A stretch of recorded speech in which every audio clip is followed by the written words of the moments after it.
Well, I want to thank everyone for coming out today. Today, we're going to provide you with something that you all aren't used to with respect to congressional investigations, and that's evidence. Committee Republicans have spoken with multiple whistleblowers from numerous schemes involving the Biden family, reviewed Hunter Biden's laptop, and received documents of previously unknown transactions. What we found are business plans aimed at targets around the world based on influence peddling, including with people closely tied to foreign governments like China and Russia. We also found plans made to the United States for the Biden family to swindle investors of hundreds of thousands of dollars, all with Joe Biden's participation and knowledge.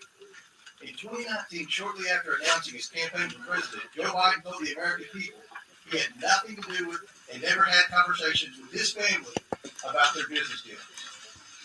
That was a lie. Whistleblowers described President Biden as chairman of the board for these businesses. He personally participated in meetings and phone calls. Documents show that he was a partner with access to an office. To be clear, Joe Biden is the big guy.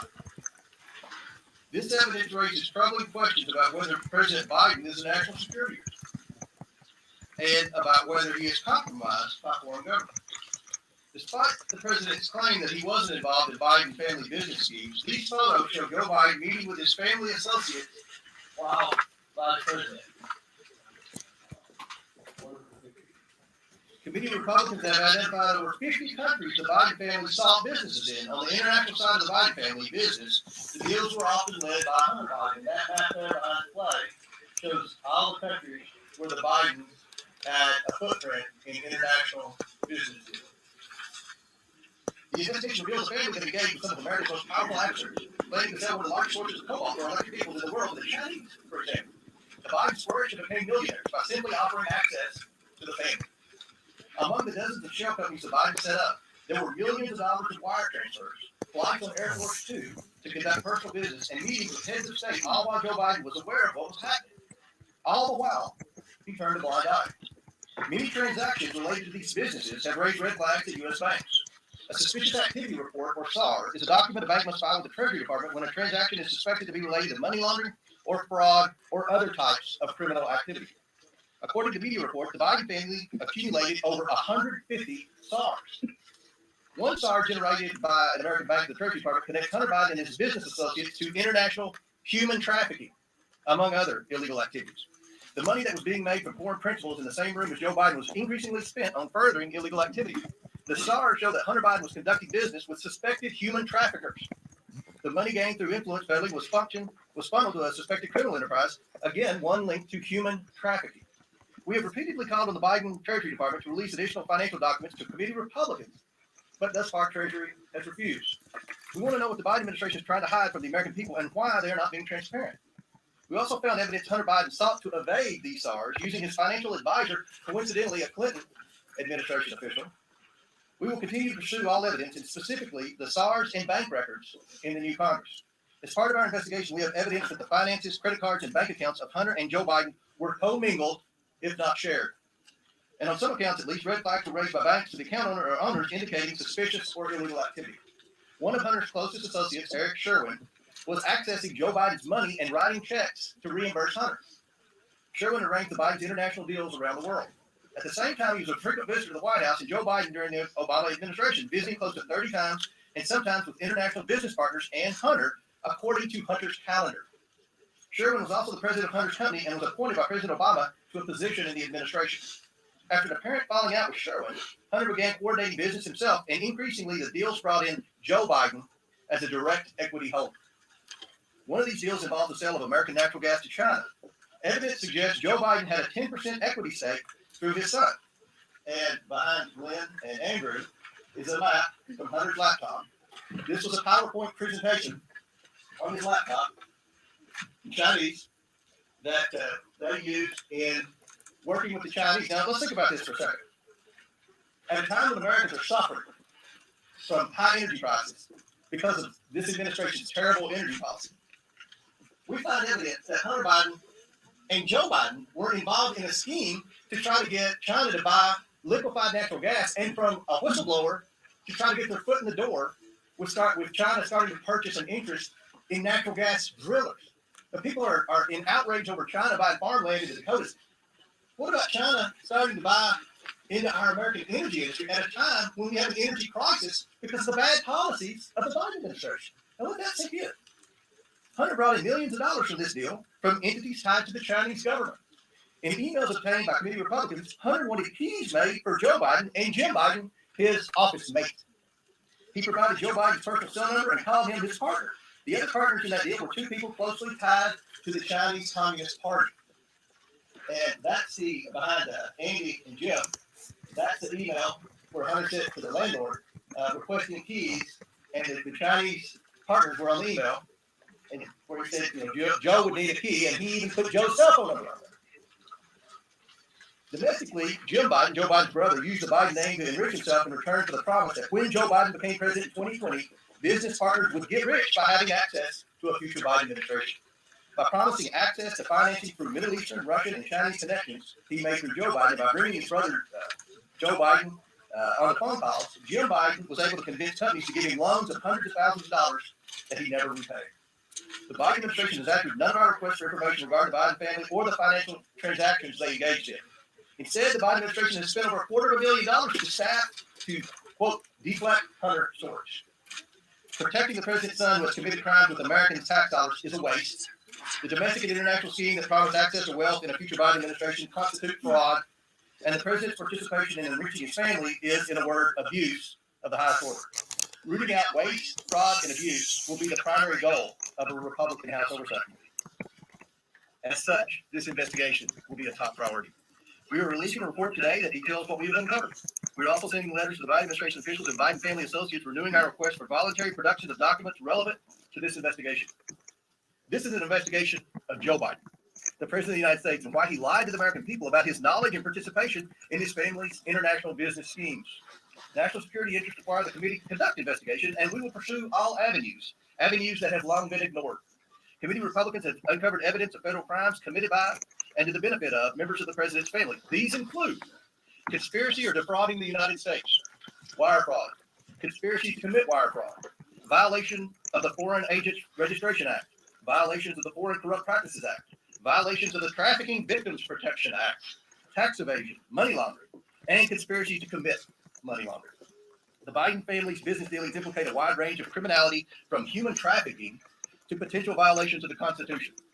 In the 118th Congress, this committee will evaluate the status of Joe Biden's relationship with his family's foreign partners and whether he is a president who is compromised or swayed by foreign dollars and influence. I want to be clear. This is an investigation of Joe Biden, and that's where the committee will focus in this next Congress. I now turn it over to Oversight Member and the next chairman of the Judiciary Committee, Jim Jordan. Thank you, Jamie. I would just start with this question. What part of Mr. Comer's presentation was Russian disinformation?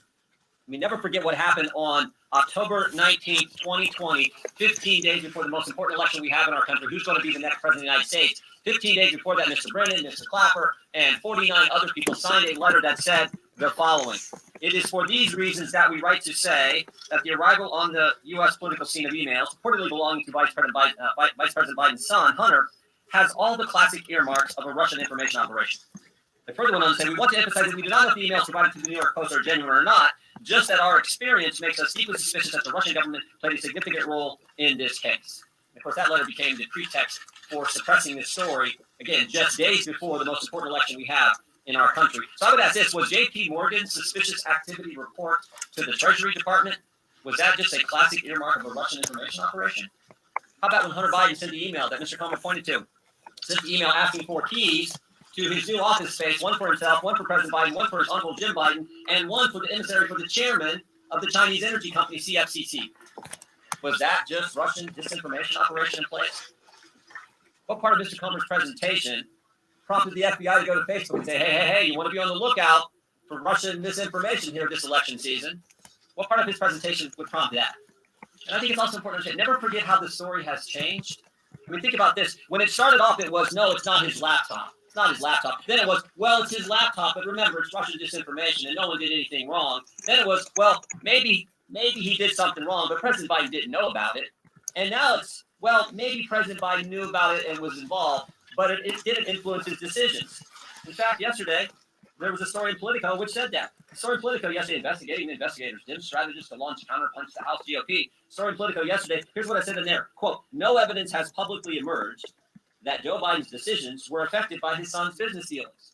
Wow, we went from it wasn't his laptop and it was Russian disinformation to, oh, whatever was in there didn't affect the president's business dealings, even though he was involved, even though the laptop was real, even though it wasn't disinformation. That's how far we've come.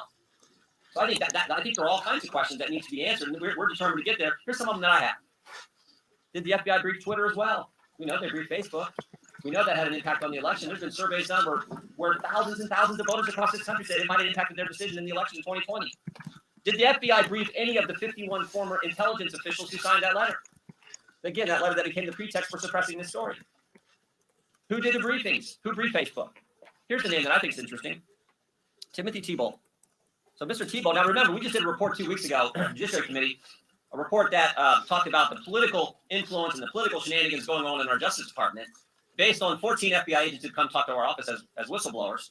One of those agents said, and this is the term he used, he said, at the highest levels of the FBI, specifically the Washington field office, he said it's rotted to the core. Not talking about rank and file agents. They're doing good work. Talking about the top people at the Washington field office. We had another whistleblower who brought up the name Mr. Tebow and said Mr. Tebow is pressuring agents to catalog and categorize cases in a specific way to satisfy this narrative about domestic violence extremism. But what's interesting is a different whistleblower, one who didn't come to our office, a different whistleblower who went to Senator Grassley's office, said that Mr. Tebow, by the way, the head of the special agent in charge at the Washington field office, Mr. Tebow is also the guy who suppressed information about the Hunter Biden story in October of 2020. I'd like to talk to Mr. Tebow. In fact, we've asked to talk to Mr. Tebow, even though he said publicly, I welcome a chance to answer questions. He's refused to come in and talk to us. That's someone we need to talk to. Why has the Biden administration suddenly changed their position on suspicious activity reports? Used to be, Mr. Comer wanted to see him. Any member of Congress, any chairman wanted to see him, any ranking member wanted to see him, any member of Congress, any committee, you got a chance to see him. Suddenly, no, we can't see him. I think Mr. Comer and our team at the Oversight Committee would kind of like to see the other 148. They've seen two. They'd like to see the other 148. So we're committed to getting to the truth, the facts. We think that's what the American people are entitled to.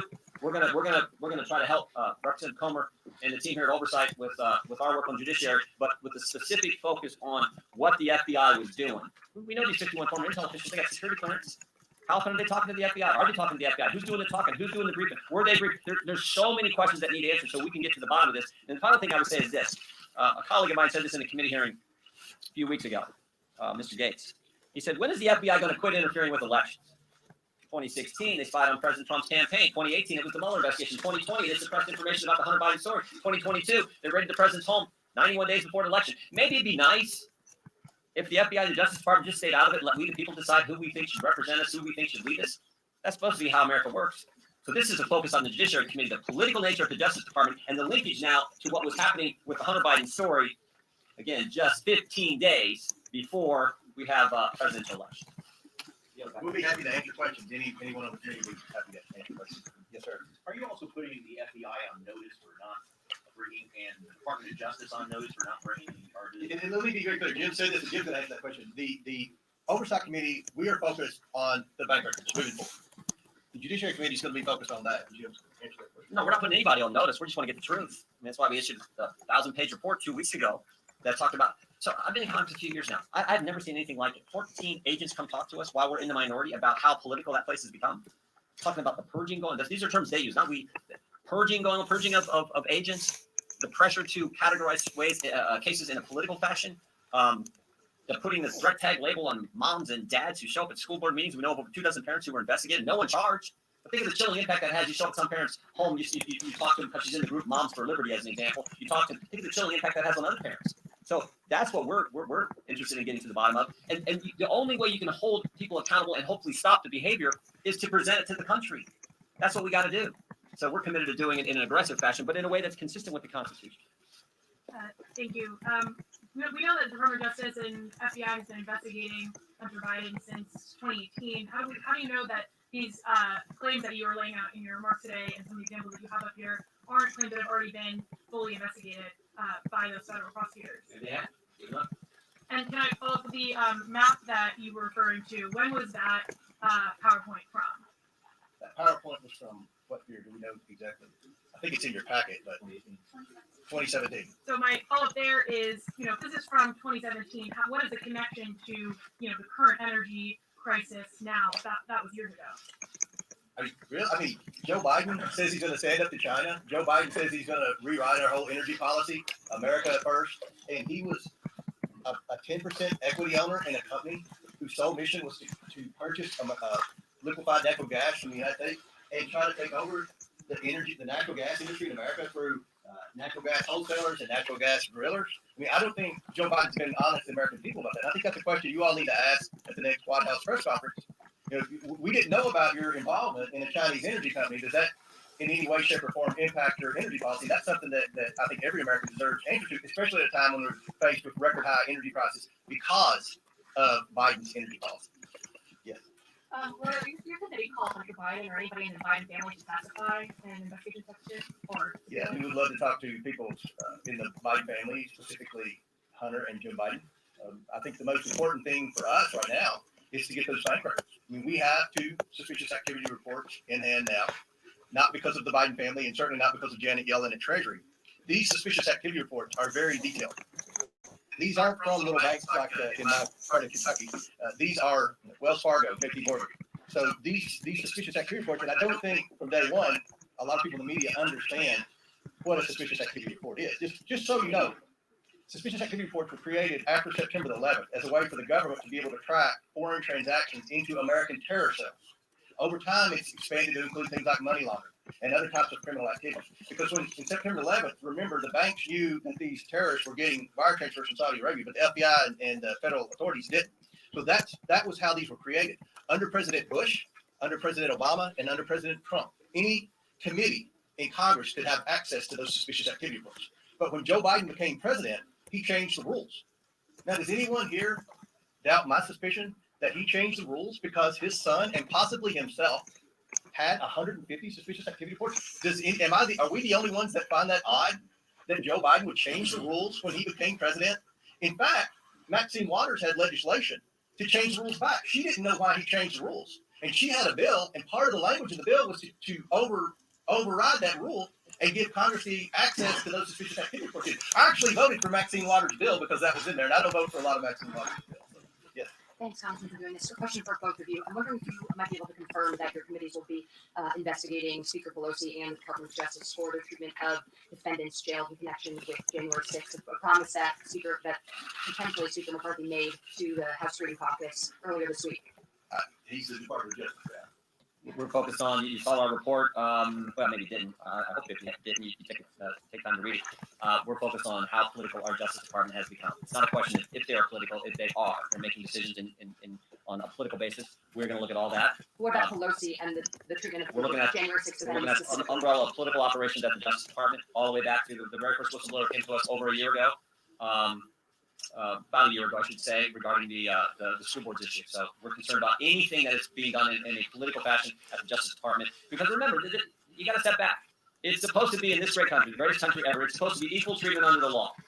And when you have a Justice Department that's not following that fundamental principle I think that sets our country apart from all others, that is a major problem. Do you think the January 6th insurrectionists have been wrongly imprisoned? I didn't say anything. All I said is we're going to look at the politics of the Justice Department based on the fact that we have had 14 different, actually more than 14 now, whistleblowers come talk to us. That's what we're going to focus on. And my last question is, what are the grounds to We keep investigate? it about Hunter Biden. This is kind of a big deal. We think if we keep it about Hunter Biden, that would be great. Some Yeah, Republicans- yeah. I just wanted to piggyback. She said for January 6th, just what you're planning to do with the January 6th investigation. It seems like you I think that's a question. I think that's a question for Kevin McCarthy. We're focused on a lot of investigations now. Been very transparent with the media on it. That wasn't one of them, but yes. Okay, can you kind of preview how this is going to play out? So it sounds like your focus initially is going to be on these suspicious activities, which you endeavor to receive somehow. Is that going to be through potentially subpoenaing a bank.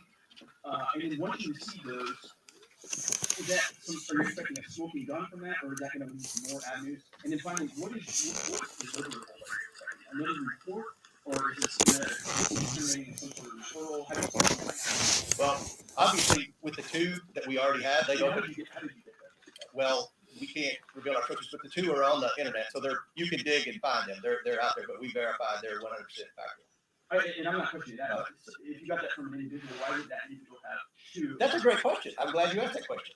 Because again, I don't think a lot of people in the media and in Congress, for that matter, understand the suspicious activity report. Byron Donalds does. He's a financial expert. I've had the honor of being on the bank board. When you get a suspicious activity report, it flags every account that's had a transaction within a certain time period. So the suspicious activity report that we have shows where Hunter Biden purchased whatever with the escort service. The escort service then paid the prostitute. And the bank implies that the escort service is under suspicion for human trafficking. We see where the escort service is the prostitute, she's not from the United States. Again, I don't want this to be about the human the prostitute. Here's the thing: Hunter Biden isn't this innocent guy that just got a bad rap because he had a drug problem, and the Republicans don't need to waste any time on that. We're not trying to prove Hunter Biden is a bad actor. He is. If anybody wants to disagree with that, there's nothing we have to talk about. Our investigation is about Joe Biden. And we already have evidence that would point that Joe Biden was involved with Hunter Biden on this. So we want the bank records, and that's our focus. We're trying to stay focused on, was Joe Biden directly involved with Hunter Biden's business deals, and is he compromised? That's our investigation. And so if you found that through the reports, what would be your deliverable? Another report, or would you refer those charges, or do you foresee this resulting in some sort of impeachment? We will issue a report. We will hand over any potential criminal activity to the appropriate authorities, and that's what we do. We investigate. We're a legislative body, so deliverables. We may need to change the disclosure laws. We may need to look. This investigation started because of the concern with big tech, FBI talking to big tech suppressing, throttling back information that we, the people, should have had access to when we're getting ready to make the most important decision we make as a country on who's going to lead us. That's where this. So, do we need to change Section 230? It's all about the legislative purposes. Supreme Court's been clear. That's where we got to focus. And I would just argue fundamentally about the First Amendment, that the idea they were suppressing critical information that the country should have had access to. They did it literally 15 days before. And you tell me what in the report that Mr. Comer and the team has put together is Russian disinformation? That was all BS, and everyone knows it was BS. And frankly, should have known it at the time. And I think did know it at the time, but did it anyway. So that's the legislative purpose that we got to get to. So, but we don't know where that's going to go. That's what we're trying to do. Mr. Comer. Yeah, some Republicans have questioned the timing of this. Why make this your very first visible order of business, investigating President Biden and his If family? you look at the Commitment to America, there were 4 tenets of that. The fourth was to hold this administration accountable. That's the job of the Oversight Committee. I know some of the media said, well, this is what the Republicans, their whole sole focus is. This is the focus of the Oversight Committee. I know Kevin said the first legislation we're going to vote on is to repeal the 87,000 IRS agents, to reduce the size of the government, because that's tackling inflation. We have inflation because the Democrats have spent too much money. So we have a legislative agenda, and we're focused on a lot of things in Congress. But from the Oversight Committee, we're in charge of investigations. We feel that this is of the utmost importance. And to follow up, do you expect cooperation from the Biden administration and when it comes to the Justice Department, which is also investigating Hunter Biden? If the DOJ doesn't cooperate, what means do you have at your disposal right now to get the information that they've uncovered on him? So, just on cooperation, well, first, they haven't responded to any of the correspondence, any letters, any of the inquiries that came from Ranking Member Comer. Second, they changed the suspicious activity report process and protocol. And third, they've now set up a committee for these reporters. I don't know, maybe they're in this room. The reporter Politico that said, "Oh, they set up a committee to attack us and to come after us." So I don't know. You guess. They're probably not gonna. But what means do you have at things your that really are disposal? unprecedented? Changing the SARS and setting up a committee. That's pretty impressive. Should Can I President follow Biden up? be forced to come and testify Look, Capitol Hill? I would say one other thing. One of the most important things we can, I guess I've said it a couple times, one of the most important things we can do is do the work that needs to be done so that we can hopefully have a Justice Department that doesn't operate in a political fashion. That's my focus. I think it's everyone's focus. So I think that's pretty darn important to the Americans. Mr. George, just a quick follow-up question on that particular point. There's Maine Justice, and then there's Mr. Weiss in Delaware, who, as you know, was appointed by President Trump and initiated this investigation under the previous administration. Just generally, because some of these suggestions have been made in terms of the investigation moving forward, President Biden have not apparently, we haven't uncovered any evidence that is currently being discussed in front of the grand jury in Delaware or in that particular office. Do you have confidence, forget the larger question of the Biden Justice Department, do you have confidence that Mr. Weiss is doing a thorough job in his investigation?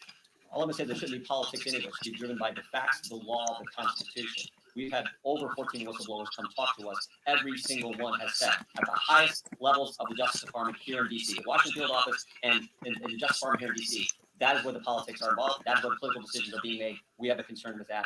That's what we're focused Do you have any, just to quickly follow on my follow-up, do you have any reason to believe that Maine Justice is attempting to influence the investigation? on. All I know is what the whistleblowers have told our office. That's what we're focused on. And I'll wrap it up with this. We'll all be available throughout the day for questions. I realize that congressional oversight doesn't have a lot of credibility in Washington. I blame Adam Schiff for that. We're going to change that. We're not going to talk about anything unless we have evidence. And that's how I started this out. You're going to be presenting something you haven't been used to over the past 4 years, evidence.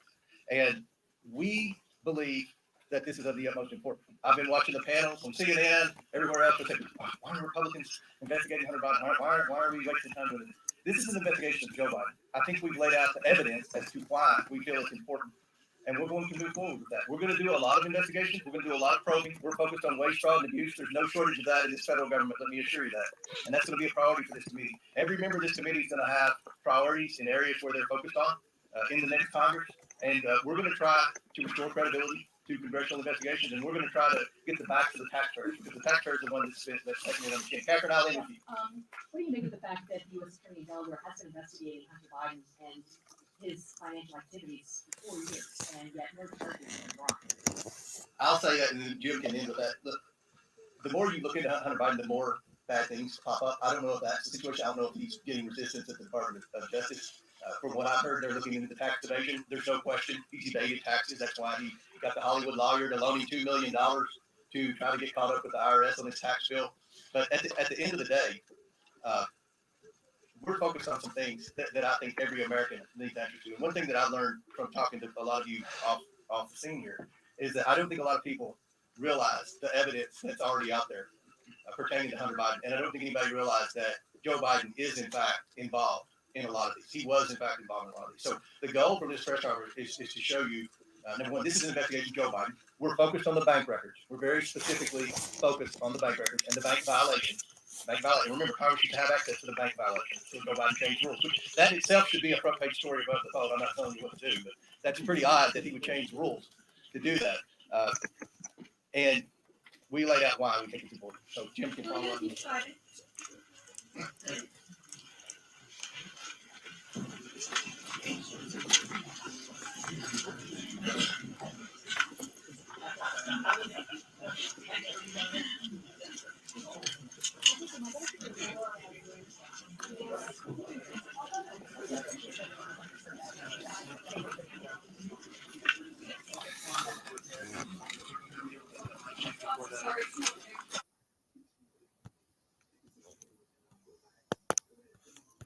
Okay.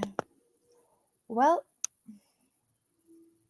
I went live to stream this because, well, everybody has the right to know, right?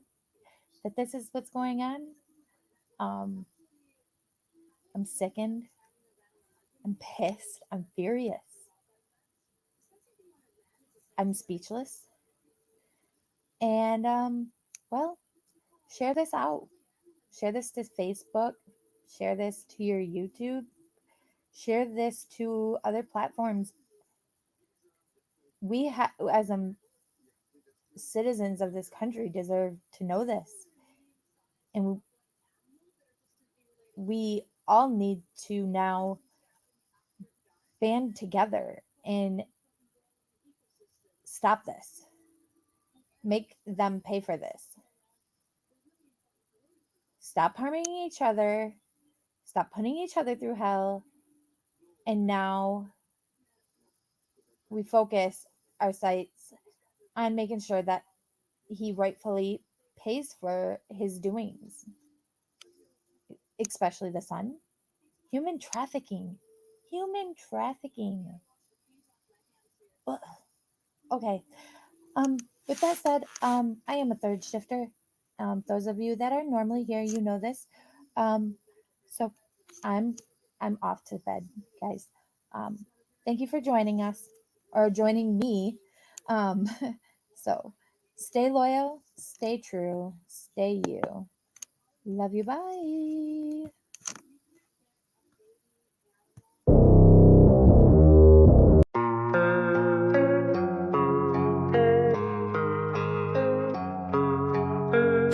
And I don't really know what comes next. I'm just doing my best, even though I'm so stressed out. Everything just feels like a test that I fail, so depressed when I can't seem to get out. But something deep inside won't let me quit. I swear that I'm inspired by all this shit. Tell me that I can't and I won't. That's what guides me the most. Fuck your lies, I'll do what I want.